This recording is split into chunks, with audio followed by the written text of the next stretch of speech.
हम जानते हैं कि दानियल परमेश्वर के साथ कैसा वफादार रहा, है ना। और दानियल जैसे यहूदियों में ये 4 मित्र थे, है ना। और ये भी यहूदी थे, लेकिन जब सारे यहूदियों ने ऐसे राजा के सामने ऐसे घुटने टेक दिए, और लेकिन इन्होंने क्या किया, इन्होंने परमेश्वर की आज्ञा को पूरा किया, है ना। तो सच में कलीसिया, जब हम ऐसा विश्वास लेकर आगे बढ़ते हैं तो परमेश्वर क्या करता है, परमेश्वर हमारी मदद करता है, हमारी सहायता करता है।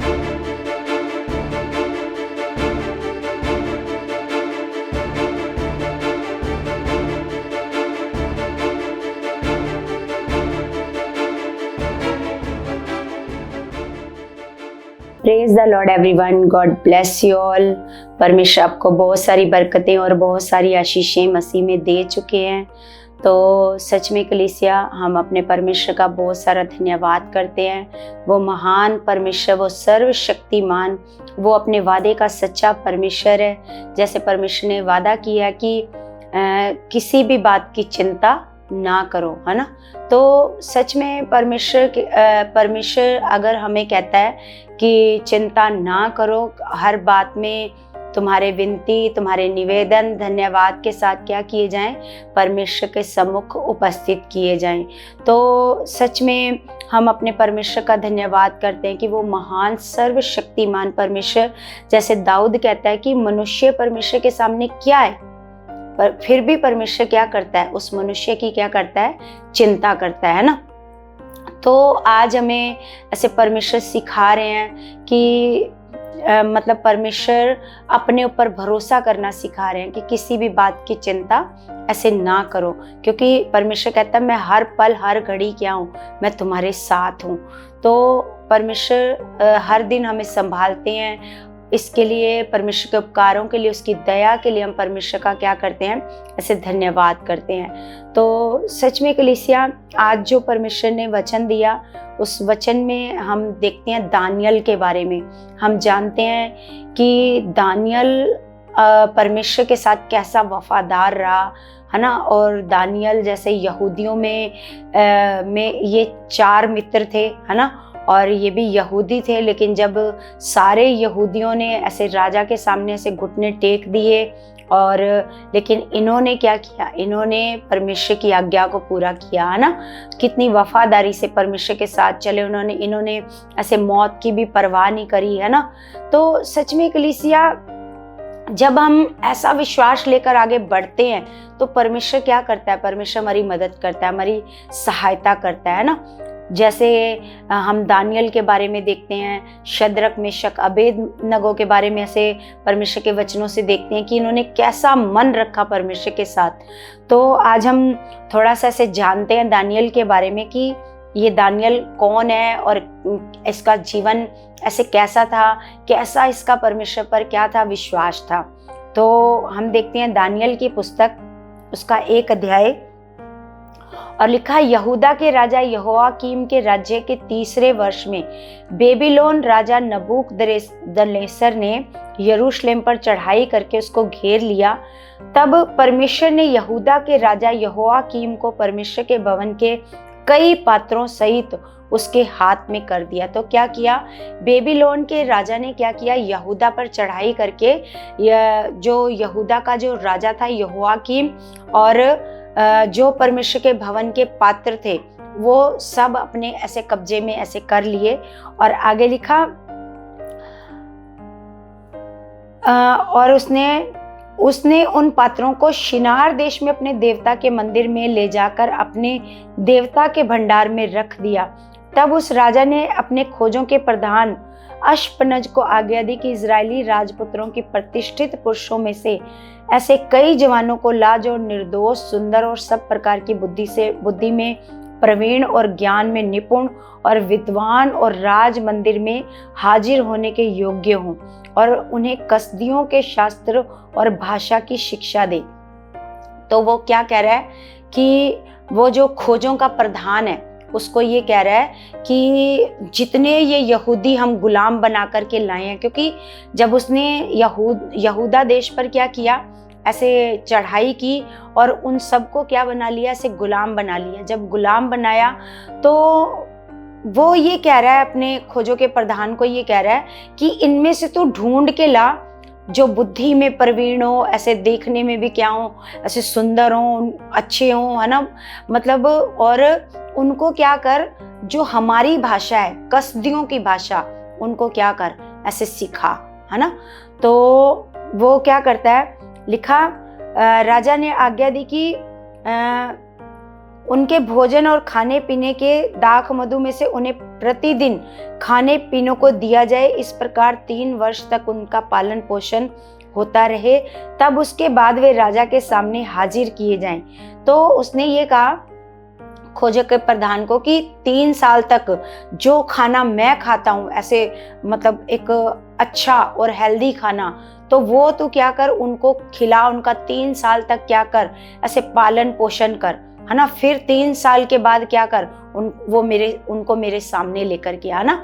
लेकिन जो दानियल था वो परमेश्वर से प्रार्थना कर रहा था, परमेश्वर से प्रार्थना कर रहा था कि परमेश्वर, कि मुझे ये अशुद्ध खाना जो राजा की ओर से होगा, क्योंकि हम जानते हैं राजा की ओर से जो भी ऐसे मूर्तियों की ओर से चढ़ावा भी हो सकता है, कुछ भी अशुद्ध खाना हो सकता है, तो वो दानियल वो खाना खाना नहीं चाहता था, है ना। तो वो ऐसे प्रार्थना कर रहा है कि परमेश्वर तुम खोजों के प्रधान का क्या कर दे, ऐसे मन बदल दे ताकि हमें ये खाना खाना ना पड़े, क्योंकि उसके दानियल और उसके 3 मित्र, है ना, तो वो सारे ऐसे परमेश्वर के साथ क्या है, वफादारी से ऐसे चल रहे हैं। तो वो प्रार्थना कर रहे हैं। तो जब उसने खोजों के प्रधान से विनती करी कि तू हमें ये खाना खाने को मत दे, हमें तू क्या दे, ऐसे साग पात दे, है ना। तो लेकिन उसने कहा नहीं, अगर तुम्हारे मुंह ऐसे उदास दिखे, मुरझाए हुए, तुम कमजोर दिखे, तो राजा क्या करेगा, राजा मुझे ऐसे मार देगा ना। तो उसने कहा तू ऐसे कर, तू 10 दिन के लिए हमें परख ले, है ना, 10 दिन के लिए क्या कर, ऐसे परख। तो जब उसने 10 दिन के लिए ऐसे उनकी ऐसे विनती को उसने मान लिया खोजों के प्रधान ने, है ना, क्योंकि परमेश्वर ने उसके मन में क्या डाल दी, ऐसे दया डाल दी। जब उसने 10 दिन के बाद परखा, तो जो वो खाना खा रहे थे जो राजा ने दिया था, और ये जो साग पात खा रहे थे, इनके जो चेहरे थे वो उन लोगों के चेहरों से क्या थे, ज्यादा ऐसे चमकीले थे, ऐसे ज्यादा इनके चेहरे ऐसे चमक रहे थे, है ना। तो फिर खोजों के प्रधान ने कहा हाँ भाई, ये जो खाना खा रहे हैं उससे भी इनकी सेहत क्या हो रही है, ऐसे अच्छी हो रही है, इसमें राजा को कोई ऐसे दिक्कत नहीं होएगी, है ना। तो उसने ऐसे उनको वो खाना ऐसे देना शुरू किया, वो साग पात ही खाने लगे। आगे उनमें यहूदा की संतान से चुने हुए दानियल, हनन्या, मिशाइल और अजर्या नामक यहूदी थे। मतलब इनके जो ये नाम थे, शद्रक, मेशक, अबेदनगो, और ये जो दानियल का नाम भी उसने क्या किया, इन चारों के नाम उसने क्या किए, अपने देवता के नाम पर ऐसे रख दिए उसने, है ना। तो हम देखते हैं कि उसने क्या किया, लिखा खोजों के प्रधान ने उनके दूसरे नाम रखे, अर्थात दानियल का नाम बेलतशस्सर, हनन्या का नाम शद्रक, मिशाइल का नाम मेशक और अजर्या का नाम अबेदनगो रखा। लिखा परंतु दानियल ने अपने मन में ठान लिया कि वह राजा का भोजन खाकर और उसके पीने का दाख मधु पीकर अपवित्र ना होए। तो हम देखते हैं कि जब उसने ऐसे वो अपवित्र नहीं होना चाहता था, क्योंकि वो परमेश्वर की आज्ञा से बाहर नहीं जाना चाहता था, क्योंकि परमेश्वर का ये वचन था उनके लिए, वो जानते थे कि ये सब हमारे लिए खाना क्या है, ऐसे अशुद्ध है। तो आगे हम देखते हैं कि इसका 1:17 में देखते हैं, तो परमेश्वर ने उन चारों जवानों को सब शास्त्रों और सब प्रकार की विद्याओं में बुद्धिमानी और प्रवीणता दी। तो उन चारों जवानों को क्या दी परमेश्वर ने, क्योंकि उनका जो रिश्ता था परमेश्वर के साथ वो एक अच्छा रिश्ता था। वो परमेश्वर के भय में चलते थे, परमेश्वर का आदर करते थे, परमेश्वर की आज्ञा को मानते थे। जब वो परमेश्वर की आज्ञा को मानते थे तो परमेश्वर ने उनको क्या दी, उनको बुद्धि दी, उनको समझ दी। लिखा सब प्रकार के शास्त्रों, सब प्रकार की विद्याओं में बुद्धिमानी और प्रवीणता दी। और दानियल सब प्रकार के दर्शन और स्वप्न के अर्थ का ज्ञानी हो गया, कि वो सब प्रकार के ऐसे सपने और उसका अर्थ बताने में क्या हो गया, ऐसे ज्ञानी। ये दानियल के पास क्या आ गया, एक वरदान। क्योंकि वरदान हमें तभी मिलते हैं जब हमारा एक संबंध है हमारे परमेश्वर के साथ। तो परमेश्वर क्या करता है, हमें ऐसे वरदान देता है ना। जैसे दानियल को वरदान दिया, जैसे हम देखते हैं कि यूसुफ का जब इतना अच्छा मन था तो यूसुफ को भी परमेश्वर ने यही वाला वरदान, ऐसे सपनों का अर्थ बताने वाला क्या दिया था, ऐसे वरदान दिया था। तो दानियल को भी वही वरदान मिला था, सपनों का अर्थ बताने का। दानियल क्या बन गया, ज्ञानी हो गया। लिखा तब जितने दिन के बाद नबूकदनेस्सर राजा ने जवानों को भीतर ले जाने की आज्ञा दी थी, उतने दिनों के बीतने पर खोजों का प्रधान उनके उसके सामने ले गया। राजा उनसे बातचीत करने लगा और दानियल, हनन्याह, मिशाइल और अजर्या के तुल्य उन सब में से कोई नहीं ठहरा। क्यों? क्योंकि उन्होंने परमेश्वर की आज्ञा को माना था। तो सच में परमेश्वर उन लोगों को क्या करता है, परमेश्वर उनको ऊंचाई पर लेकर के चलता है जो परमेश्वर की आज्ञाओं में ऐसे चलते हैं। तो हम देखते हैं कि इन चारों के बराबर कोई और दूसरा ठहरा ही नहीं। क्योंकि राजा ने क्या करी, जब राजा ने उनसे बातचीत करी तो राजा को पता चला कि इनके बराबर तो कोई और है ही नहीं है ना। तो आगे लिखा इसलिए वे राजा के सम्मुख हाजिर रहने लगे। लिखा बुद्धि और हर प्रकार की समझ के विषय में जो कुछ राजा उनसे पूछता था, उसमें से राज्य भर के सब ज्योतिषियों और तंत्रियों से 10 गुने निपुण ठहरते थे। वो जो कुछ ऐसे वो पूछता था राजा, तो वो जो उसके राज्य में ज्योतिषी थे, जो भी मतलब तंत्री थे, उन सब से वो क्या ठहरते थे, 10 गुने ज्यादा क्या ठहरते थे, ऐसे निपुण ठहरते थे। लिखा और दानियल कुशरू राजा के पहले वर्ष तक ऐसे, और दानियल कुशरू राजा के पहले वर्ष तक बना रहा। और आगे हम पढ़ते हैं कलीसिया। तो फिर क्या होता है, फिर नबूकदनेस्सर राजा को क्या आता है, ऐसे सपना आता है। वो एक दिन ऐसे सपना देखता है और वो सपने में ऐसे सपना देख करके ऐसे डर जाता है। जब वो सपना देखकर डर जाता है तो वो अपने सारे ज्योतिषियों को ऐसे बोलता है कि क्या करो, मेरे सपने का क्या बताओ, ऐसे अर्थ बताओ, है ना। तो वो कहते हैं कि हमें तो अपना सपना ऐसे बता, हम क्या करेंगे, आपको उसका अर्थ बताएंगे। लेकिन राजा कहता है नहीं, मुझे पता है तुम क्या करोगे, तुम ऐसे ही गपशप ऐसे मेरे को सुना दोगे कि इसका ये मतलब है, इसका ये मतलब है। मैं तब तुम लोगों को सही जानूंगा कि तुम्हारे पास सही विद्या है, तुम लोगों के पास सही ज्ञान है, कि जब तुम मेरे सपने का भी क्या बता दोगे, मेरा सपना भी बताओगे, उसका अर्थ भी बताओगे और मेरा सपना भी तुम ही बताओगे। लेकिन वो लोग राजा को कहते हैं कि राजा की मतलब पृथ्वी पर ऐसा कोई मनुष्य ही नहीं है जो क्या कर सके, कि जो तूने सपना देखा है वो सपना भी बता सके, है ना। आगे हम देखते हैं कि वो कहता है कि लिखा है जो बात राजा पूछता है वह अनोखी है और देवताओं को छोड़ जिसका निवास मनुष्यों के संग नहीं, लिखा और कोई दूसरा नहीं जो राजा को यह बता सके। वो मतलब जो ज्योतिषी हैं, जो तांत्रिक हैं, वो कहते हैं कि पृथ्वी पर ऐसा कोई मनुष्य है ही नहीं है कि जो तूने सपना देखा है वो सपना बता सके, है ना। तो क्योंकि देवता ही हैं जो मनुष्यों के संग नहीं रहते, जो देवता ही हैं वो क्या कर सकते हैं, तेरे सपने को क्या कर सकते हैं, बता सकते हैं। लिखा इस पर राजा ने झुंझलाकर और बहुत ही क्रोधित होकर बेबीलोन के सब पंडितों का नाश करने की आज्ञा दे दी। अतः ये आज्ञा निकली और पंडित लोगों का घात होने पर था और लोग दानियल और उसके संगियों को ढूंढ रहे थे कि वे भी घात किए जाएं, है ना। तो जब ज्योतिषियों को, तांत्रिकों को घात करना था तो लोग क्या करने लगे, ऐसे दानियल और उसके जो 3 मित्र थे, है ना, उनको भी ढूंढने लगे कि उनका भी इनके साथ क्या किया जाए, ऐसे इनको भी ऐसे मार दिया जाए।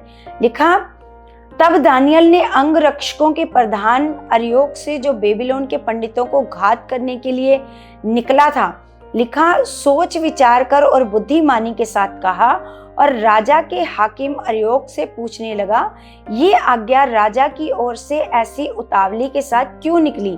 तब अर्योक ने दानियल को इसका भेद बता दिया।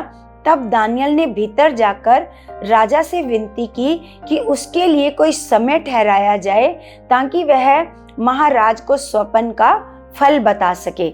लिखा, तब दानियल ने अपने घर जाकर अपने संगी हनन्याह, मिशाइल और अजर्याह को यह हाल बताकर कहा, इस भेद के विषय में स्वर्ग के परमेश्वर की दया के लिए यह कहकर प्रार्थना करो कि बेबीलोन के और सब पंडितों के संग दानियल और उसके संगी भी नष्ट ना किए जाएं। तब वह भेद दानियल को रात के समय दर्शन के द्वारा प्रकट किया गया। तब दानियल ने स्वर्ग के परमेश्वर का यह कहकर धन्यवाद किया, परमेश्वर का नाम युगानुयुग धन्य है, क्योंकि बुद्धि और पराक्रम उसी के हैं। समयों और ऋतुओं को वही बदलता है, राजाओं का अस्त और उदय भी वही करता है। बुद्धिमानों को बुद्धि और समझ वालों को समझ भी वही देता है। वही गूढ़ और गुप्त बातों को प्रकट करता है। वह जानता है कि अंधियारे में क्या है और उसके संग सदा प्रकाश बना रहता है। हे मेरे पूर्वजों के परमेश्वर, मैं तेरा धन्यवाद और स्तुति करता हूँ क्यों तूने मुझे बुद्धि और शक्ति दी है और जिस भेद का खुलना हम लोगों ने तुझसे मांगा था उसे तूने मुझ पर प्रकट किया है। तूने हमको राजा की बात बताई है। तो क्या किया, जब उन्होंने ऐसे परमेश्वर से क्या की, ऐसे प्रार्थना की, उन चारों ने मिलकर जब परमेश्वर से ऐसे प्रार्थना की तो परमेश्वर ने क्या किया, परमेश्वर ने उन पर वो भेद को क्या कर दिया, ऐसे प्रकट कर दिया। उस सपने को ऐसे बता दिया कि राजा ने ऐसे क्या सपना देखा है ना। तो जब जब दानियल को ऐसे पता चल गया तो उसने क्या किया, उसने जो अर्योक था जिसको ऐसे मारने की आज्ञा दी गई थी कि सब पंडितों का तूने क्या कर देना है, ऐसे नाश कर देना है, तो उसने उससे विनती की कि मैं क्या करूँगा, राजा का सपना भी बताऊंगा, उसका मतलब भी बताऊंगा और मेरी भेंट राजा से करवाई जाए। तो जब उसने ऐसे राजा से उसकी भेंट हुई तो उसने राजा का ऐसे सपना बताया। पहले क्या बताया, ऐसे सपना बताया कि राजा तूने क्या सपना देखा है ना। तूने पलंग पर लेटे लेटे क्या देखा कि एक ऐसे मूर्ति है, बहुत ऐसे ऊंची लंबी ऐसे मूर्ति है, उसके पैर क्या हैं, कुछ तो मिट्टी के हैं और कुछ क्या हैं ऐसे लोहे के हैं। और आगे लिखा,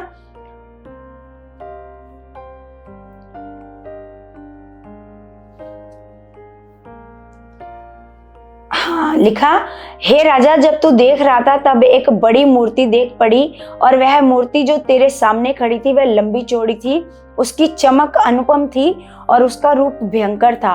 उस मूर्ति का सिर तो चोखे सोने का था और छाती और भुजाएं चांदी की और उसका पेट और जांघें पीतल की और उसकी टांगे लोहे की और उसके पांव कुछ तो लोहे के और कुछ मिट्टी के थे।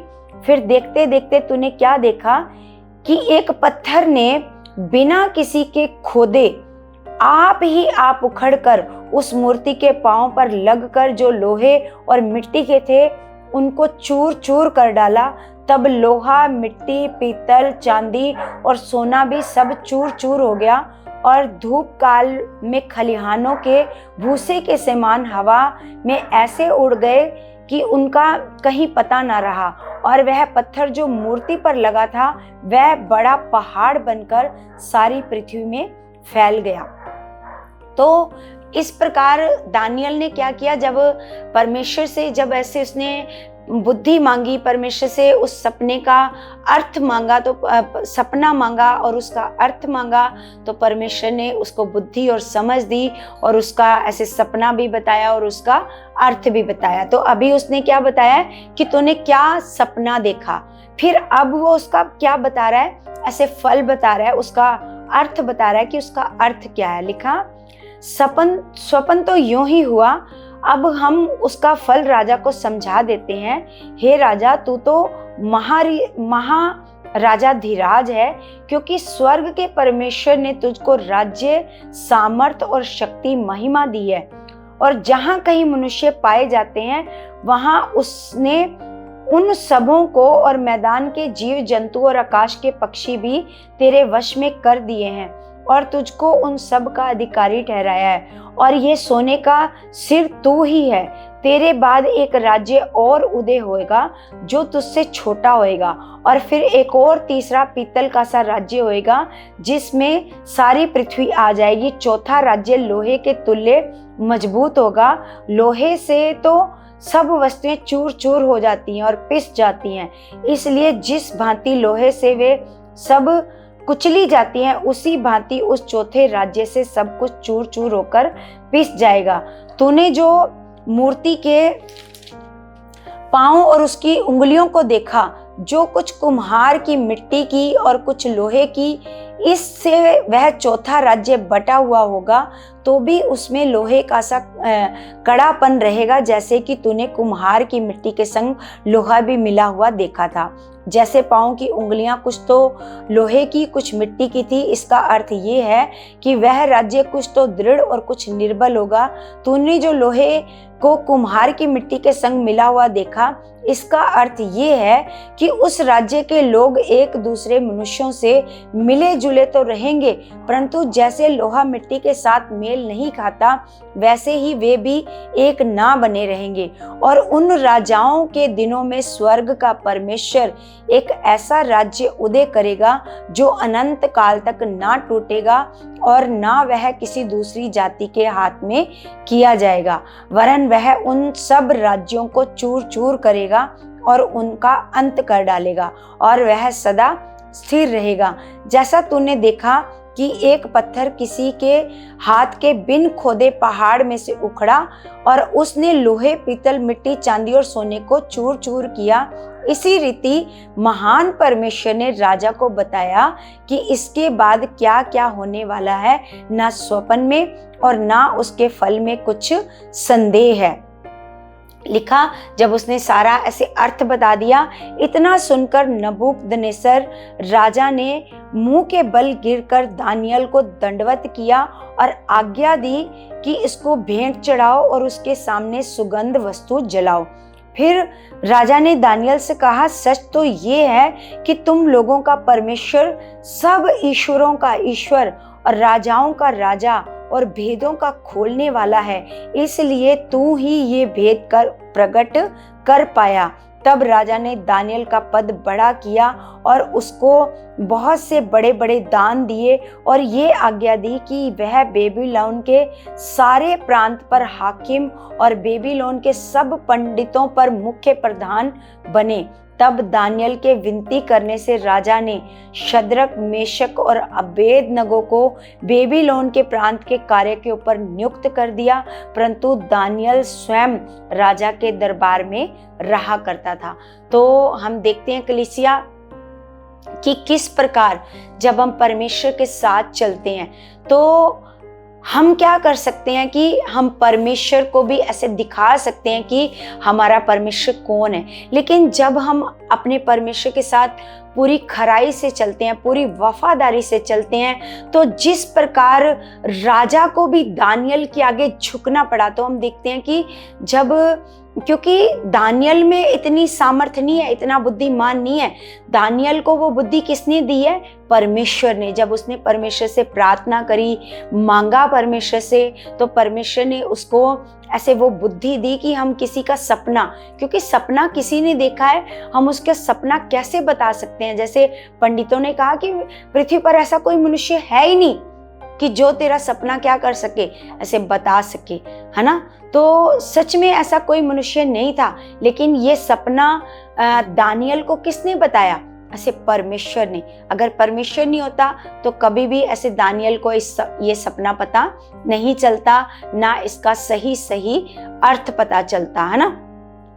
तो सच में वो जैसे हमें ऐसे परमेश्वर के साथ, अगर हम भी जैसे दानियल परमेश्वर के साथ पूरी खराई से, देखो उसने ऐसे खाने का लालच नहीं किया, नहीं तो जैसे वो यूथ बच्चे थे तो यूथ बच्चों के अंदर क्या होता है, खाने का ऐसे लालच होता है, लेकिन उसने खाने से ज्यादा, है ना, किस पर ऐसे चौकसी करी? परमेश्वर के वचनों पर, कि नहीं, हमारे परमेश्वर के वचन में ये खाना क्या है, ऐसे अशुद्ध है, ये खाना हम नहीं खा सकते, है ना। तो ये एक बड़ी बात है कलीसिया, कि एक छोटी से छोटी बात का भी क्या रखना, ऐसे ध्यान रखना। वरना ऐसे मतलब दानियल ऐसे भी सोच सकता था कि हम क्या खाएं, हमारे लिए तो ये परमेश्वर हमारी मजबूरी है, ये खाना हमारे लिए नियुक्त किया गया। लेकिन जब उन्होंने उस समय भी परमेश्वर से प्रार्थना करी तो परमेश्वर ने उस समय भी उनके लिए क्या निकाला, ऐसे रास्ता निकाला। तो इसलिए कलीसिया, परमेश्वर के साथ चलना ऐसा नहीं है कि बहुत ऐसे कठिन है, क्योंकि परमेश्वर ने कहा है कि तू मुझसे प्रार्थना कर और मैं तेरी प्रार्थना सुनकर बड़ी बड़ी और कठिन बातें तुझे ऐसे बताऊंगा जिन्हें तू अभी नहीं समझता। तो हम जिस बात में भी परमेश्वर के आगे जाते हैं, घुटने टेकते हैं, प्रार्थना करते हैं, तो परमेश्वर उन हालातों में भी हमारे लिए क्या करते हैं, ऐसे रास्ता खोल देते हैं। जैसे दानियल के लिए रास्ता खोला, तो दानियल वफादार रहा, तो परमेश्वर ने क्या किया, उसको बुद्धि में प्रवीण किया, उसको बुद्धि दी, और वो राजा के सपने का सपना भी बता पाया और उसका अर्थ भी बता पाया, है ना। और राजा ने क्या किया, राजा ने मान लिया कि सच में ये मतलब कोई नहीं बता सकता था, ये सपना कोई नहीं बता सकता था, और सपने का अर्थ कोई नहीं बता सकता था। सच में तुम्हारा परमेश्वर क्या है, महान है, जिसने तुम्हारे ऊपर इस दर्शन को, इस सपने को क्या किया है, ऐसे प्रकट किया है। तो उसने क्या किया, ऐसे परमेश्वर के साथ खराई और वफादारी ने क्या किया, अपने आगे उस राजा को भी झुकने पर क्या कर दिया, मजबूर कर दिया। तो सच में कलीसिया, जिंदा खुदा बड़ा ताकतवर परमेश्वर है, बड़ा सामर्थी है। वो हर हालात में आपके लिए रास्ता निकालने की सामर्थ रखता है। वो सच में सामर्थी है, लेकिन हमें उसके साथ क्या बनना है, हमें उसके साथ वफादार बनना है, उसके साथ खरे बनना है, ताकि परमेश्वर क्या करे, बड़े से बड़े हालातों में निकालने की हमें क्या रखे, से सामर्थ। तो सच में कलीसिया, अगर आप भी खुदावंद के साथ पूरी खराई से चलते हो, पूरी वफादारी से चलते हो, और जैसा परमेश्वर की आज्ञा वैसा करते हो, तो सच में परमेश्वर आपके साथ साथ रहता है, और बड़े बड़े भेदों को परमेश्वर क्या करता है, आपके ऊपर प्रकट करता है, और आने वाले समयों की बातें भी परमेश्वर क्या करता है, आपके ऊपर ऐसे प्रकट करता है। सच में परमेश्वर बहुत महान परमेश्वर है, परमेश्वर के तुल्य और कोई है ही नहीं कलीसिया। सच में वो महान परमेश्वर है, कि वो जिंदा खुदा है, वो ताकतवर परमेश्वर है, और उसका एक एक वचन सच्चा वचन है कलीसिया। जब हम उस पर चलना स्टार्ट करते तो हमें पता चलता है, यस, परमेश्वर ने जो कहा है वैसा करता भी है, परमेश्वर वैसा होता है हमारे जीवन में। तो सच में कलीसिया, हम आगे भी ऐसे देखते जाएंगे दानियल के जीवन से। तो सच में आगे हम और दानियल के जीवन से ऐसे देखेंगे कि उसकी और कितनी वफादारी ऐसे परमेश्वर के साथ, वो और भी सिर्फ इतना ही नहीं, उसकी और आगे कितनी वफादारी हम ऐसे और भी देखेंगे। तो सच में कलीसिया, मेरा ये विश्वास है कि आज का ये दानियल के बारे में ऐसे सुन करके आपका भी मन ऐसे बदला, और आपने भी क्या किया है, ऐसे अपने मन को ऐसे फिराया कि हम भी खुदावन के साथ क्या करेंगे, पूरी खराई से चलेंगे और पूरी वफादारी से चलेंगे। और मेरा विश्वास है कलीसिया, परमेश्वर के साथ आप पूरी खराई और वफादारी से चलने वाले बन चुके हो यीशु मसीह के नाम से। तो सच में कलीसिया, हम अपने हाथों को उठाते हैं और अपने मनों को परमेश्वर की ओर लगाते हैं, प्रार्थना में जाते हैं। स्वर्गीय पिता, मैं आपका धन्यवाद करती हूँ मेरे पिता परमेश्वर, धरती और आकाश के मालिक मेरे खुदावंद, मैं आपका धन्यवाद करती हूँ परम पवित्र परमेश्वर। आप महान खुदा हो, आप जीवित परमेश्वर हो खुदा, आपके तुल्य कोई और है ही नहीं मेरे परमेश्वर जी। आप जैसा कोई और सामर्थी, कोई दयालु परमेश्वर है ही नहीं खुदावंद। सच में मेरे परमेश्वर जी, आप अपने बच्चों पर परमेश्वर अपने अनुग्रह को दिखाते हो परमेश्वर, अपनी दया को आप दिखाते हो मेरे परमेश्वर जी। मेरे महान पिता, जैसे आप दानियल के साथ साथ रहे, उस पर आपका अनुग्रह हुआ मेरे खुदावंद, इसी प्रकार मेरे परमेश्वर जी आप जितने बच्चे परमेश्वर इस वीडियो को देख रहे हैं, सुन रहे हैं परमेश्वर, इस प्रार्थना को सुन रहे हैं परमेश्वर जी, परमेश्वर इसी प्रकार आपका अनुग्रह परमेश्वर इन बच्चों पर भी हो खुदावन। और परमेश्वर आपके बड़े बड़े भेद परमेश्वर आपके इन बच्चों पर भी प्रकट हो मेरे खुदावन, और ये भी आपके साथ पूरी खराई और वफादारी से चलने वाले बने मेरे परमेश्वर। मेरे पिता, मैं इन सारे बच्चों के लिए दुआ करती हूँ, प्रार्थना करती हूँ खुदावन मेरे परमेश्वर, एक एक जन खुदावन आपके साथ पूरी खराई से और वफादारी से चलने वाला बन चुका परमेश्वर जी। मेरे महान खुदा, आप इनके जीवन से सारे हालातों को आप खत्म कर चुके हो, सारे रोगों को आप खत्म कर चुके हो परमेश्वर। जो बीमारी के बिस्तर पर पड़े हैं खुदावन, आज ही वो बीमारी के बिस्तर से उठकर खड़े हो जाएं खुदावन परमेश्वर। उनके टखनों में बल आ जाए खुदावन, उनकी बॉडी में बल आ जाए मेरे परमेश्वर जी। पिता, तेरी ग्रेस इन पर काम कर चुकी है खुदावन परमेश्वर। आज ही पिता, बीमारी सदा के लिए इनके जीवन से जा चुकी है मेरे खुदावन, तेरी सामर्थ्य इनके ऊपर कार्य कर चुकी है मेरे परमेश्वर जी। मैं आपका धन्यवाद करती हूँ पिता कि आपने मेरी प्रार्थना का उत्तर दे दिया है मेरे परमेश्वर जी। मैं सारी प्रार्थनाओं को आपके प्यारे बेटे यीशु के नाम से मांगती हूँ, आमीन आमीन। सबको जय मसीह की